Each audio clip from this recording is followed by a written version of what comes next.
Mayroon akong isang mahiwagang kawa. Kahit anong ilagay ko sa loob, nagbabago ang kalidad o dami nito. Isang pirasong mababang uring spirit stone ang inihagis ko sa kawa. At naging 10 piraso ito ng mataas na uri ng spirit stone. Pagkatapos kong maghagis ng isang pangkaraniwang spirit fruit, naging isang banal na spirit fruit ito. Nang ihagis ko ang isang halimaw na nasa 3 antas sa kawa. Naging isa itong banal na halimaw na nasa 9 na antas. Pero hindi pa rin ako kontento rito. Bigla, may naisip akong isang matapang na ideya. Paano kung ako mismo ang tumalon sa loob ng kawa ng Zuan Yuan na ito? Mababago kaya ng tuluyan ng aking kakayahan sa cultivation. Sa ngayon, nasa 2 antas pa lang ako ng chi cultivation. Kahit ang pinakapangunahing mahika ay hindi ko pa alam. Huwag nang pag-usapan ang mga halimaw na may mataas na antas. Kahit na makasalubong ko ang pinakamahinang halimaw na nasa unang antas, ang kaya ko lang gawin ay tumakas para mabuhay. Para makasiguro, nagpasya ako. Nasubukan muna sa mga ordinaryong langgam at uod para makita kung ano ang mangyayari sa isang buhay na nilalang kapag pumasok sa kawa. Anong klaseng pagbabago kaya ang magaganap? Una, hamuli ako ng isang ordinaryong itim na langgam. Dahan-dahan ko itong inihagis sa kawa ng Zuan Yuan. Nakita kong bahagyang uminit ang katawan ng kawa. Isang mahinang pulang ilaw ang kumislap, at biglang lumaki ng 10 beses ang katawan ng langgam. Ang buong katawan nito ay naging maningning na kulay pula na parang apoy, at may mga maliliit na guhit na lumitaw dito. Sa pader ng kawa, dahan-daang lumitaw ang isang linya ng gintong impormasyon, Fire Pattern Blood Ant, unang antas, unang level. Mayroon itong mahinang espiritual na kapangyarihan ng apoy.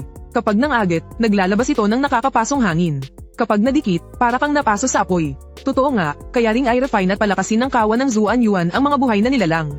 Natuwa ako at kumuha ng isang manipis na sanga ng puno. Dahan-dahan ko itong ginamit para hawakan ng langgam.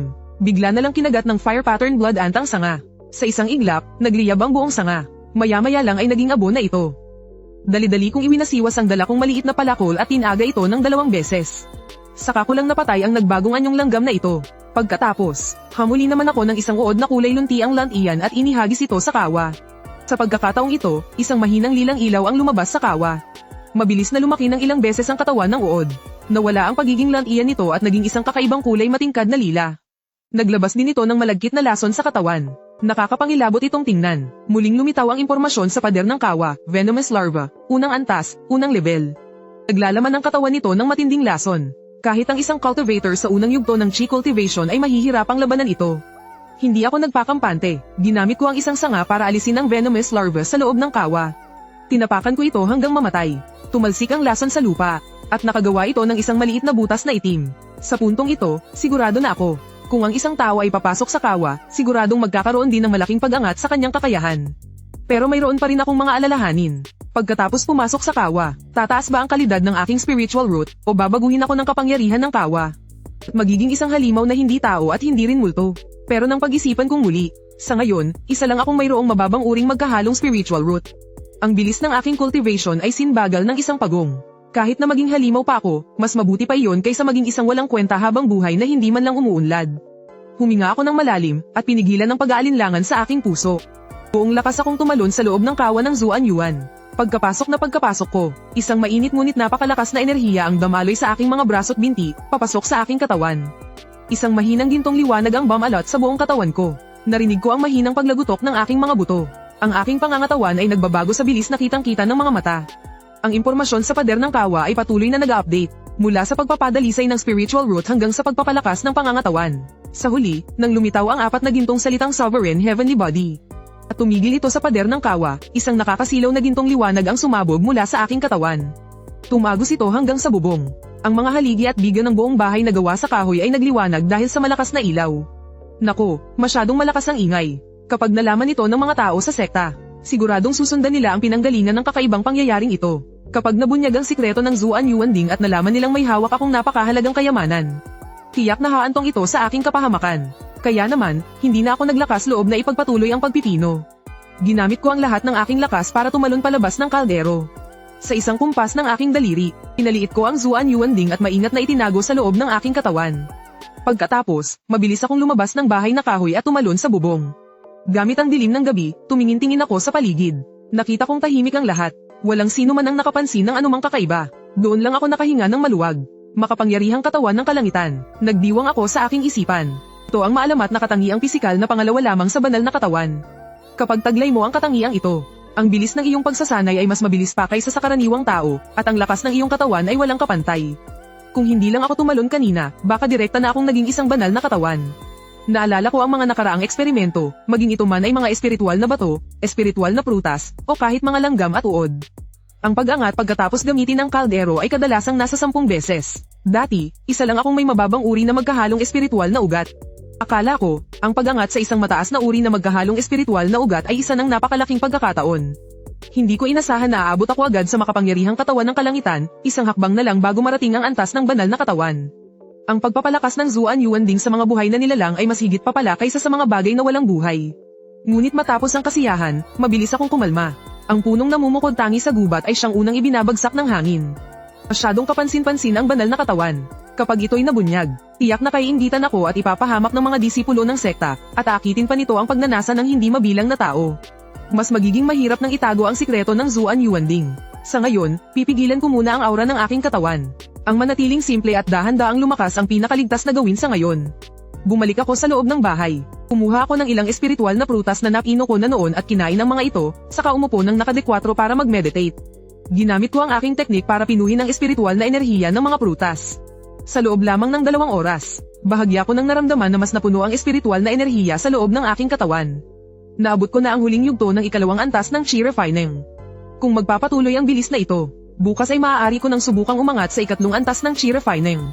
Kinagabihan ng sumunod na araw, ginamit ko ang dilim ng gabi para pumunta sa taniman ng prutas, balak kong pumitas ng ilang dosenang espiritual na prutas para makatulong sa aking pagsasanay.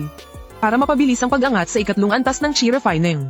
Ngunit pagdating ko pa lang sa tarangkahan ng taniman, nakita ko ang ilang malalaking lalaki na nakasuot ng damit pang tagapaglingkod na papalapit.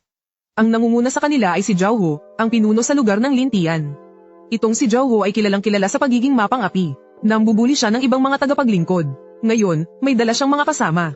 Halatang naparito sila para mangagaw ng mga espiritual na prutas. Bigla akong kinabahan, ngunit sa panlabas, nagpanggap na lang akong magalang. Kuya Hu, naparito ba kayo para mag-inspeksyon sa taniman? Umawa si Zhao Hu. Anong inspeksyon? Kalokohan. Nagugutom ang mga kapatid ko. Naparito kami para kumuha sa iyo ng ilang espiritual na prutas para matikman.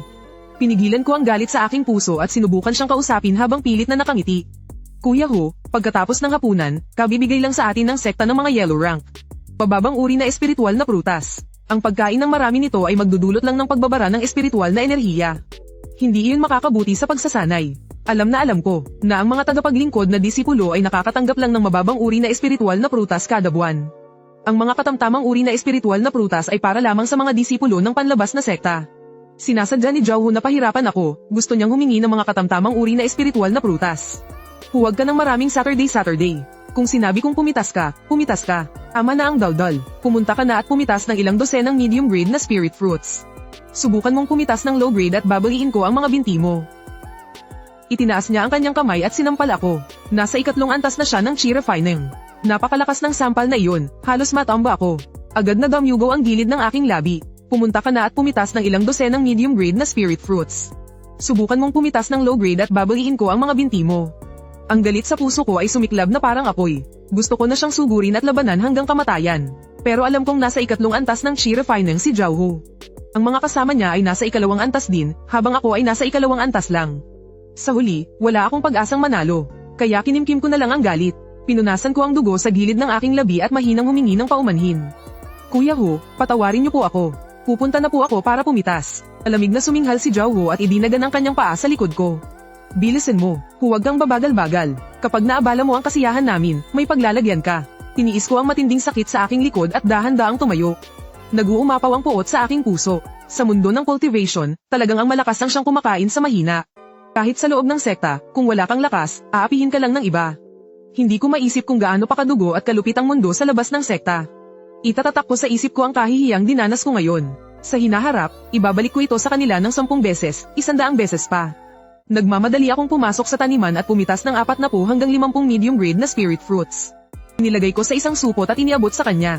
Kinuha ni Zhao Hu ang supot at tinimbang-timbang ito. Isang kontentong ngiti ang lumitaw sa kanyang mukha. Mabutit marunong ka, mga kasama, tara na. Babalik tayo pagkatapos ng ilang araw. Nakatayo lang ako, pinapanood ang anino ni Zhao Hu at ng kanyang mga kasama na maglaho sa kadiliman ng gabi. Puno ng malamig na pagnanasang pumatay ang aking mga mata. Pagbalik ko sa kubo, hindi na ako nag-atubili. Agad akong umupo at nag-meditate. Ginamit ko ang lahat ng lakas ko para i-refine ang spiritual energy ng prutas. Pagkalipas ng 1 oras, biglang sumabog ang spiritual energy sa loob ng katawan ko. Matagumpay akong nakalusot patungo sa ikatlong antas ng Chi Refining. Sa bilis ng cultivation ko ngayon, sa loob lang ng wala pang 2 buwan.